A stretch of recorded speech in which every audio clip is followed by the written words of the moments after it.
may nakapagsabi sa akin, bakit ka nagsisilbi pa sa Panginoon kung wala ka namang sweldo dyan? Ang sabi ko sa kanya, nagsisilbi ako sa Panginoon dahil hindi lang makamundong bagay, material o pera ang habol ko.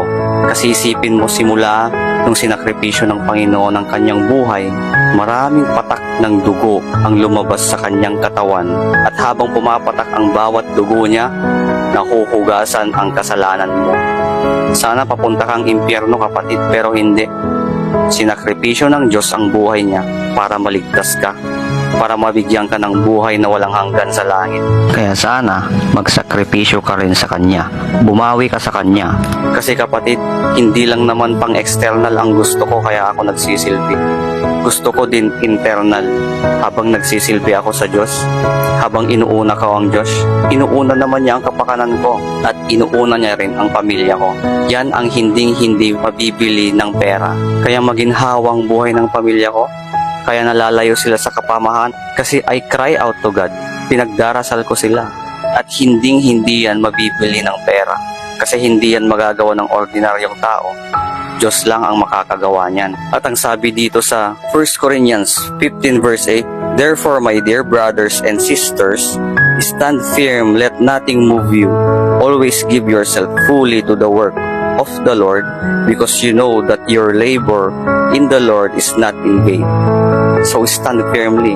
Alam mo yung nagsabi sa akin nun, hindi bumigat yung pakiramdam ko, I stand firm because alam ko yung purpose ko sa mundo. Hindi lang ako nagtratrabaho para sa makamundo. I'm not into the labor of the world, kundi gusto kong i-fulfill yung binigay na purpose sa akin ni Lord. Kaya ikaw, kung may nararamdaman ka man or may nabivision ka na parang gusto mong mangyari sa buhay mo, huwag mong tantanan yan dahil pinapakita ni Lord kung anong magiging buhay mo in the future. Kaya continue to walk with God. We walk by faith, not by sight, mga kapatid. Kasi karamihan, to see is to believe.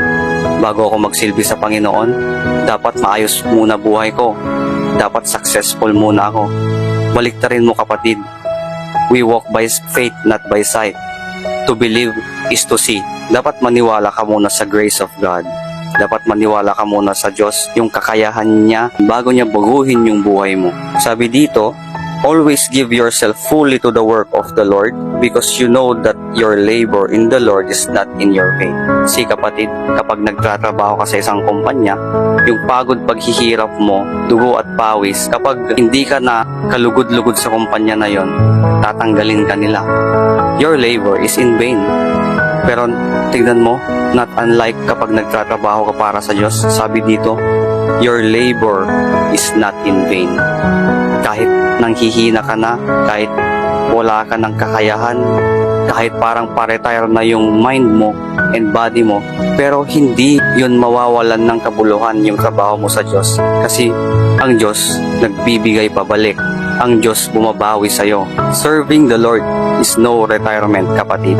Kasi kapag nanghihina ka, bibigyan ka niya ng lakas. Sa kumpanya mo, pag nanghihina ka, pipilitin mong magtrabaho. Pero sa Diyos, kapag nanghihina ka, palalakasin ka niya. Kaya continue to pray. Kasi sabi dito sa Jeremiah 29 verse 12, then you will call on me and come and pray to me, and I will listen to you. Si kapatid, lahat ng dasal mo, dinidinig ng Panginoon. Di mo man nakikita ngayon, pero pag nagdarasal ka kapatid, para kang nagtatanim. May aanihin ka in the future. Parang bamboo lang yan. In the first 5 years ng bamboo, wala kang nakikitang resulta.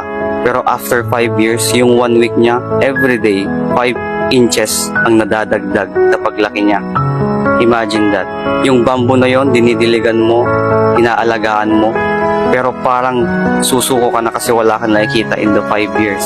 That's how prayer works. Minsan kapatid, may prayer na tinutupad agad ni God kasi yung hinihingi mo or yung dream mo is godly goals. Kaya naman minsan hindi tinutupad ni God kasi yung prayer mo, nakikita ni Lord na mapapalayo ka sa Kanya kapag tinupad niya. Kaya pray with patience, have determination, be consistent mga kapatid. Huwag kang panghinaan. Kasi sabi dito, call on me and come and pray to me, and I will listen to you. Always give yourself fully to the work of the Lord, because Your labor in the Lord is not in vain. Let's continue to walk with God.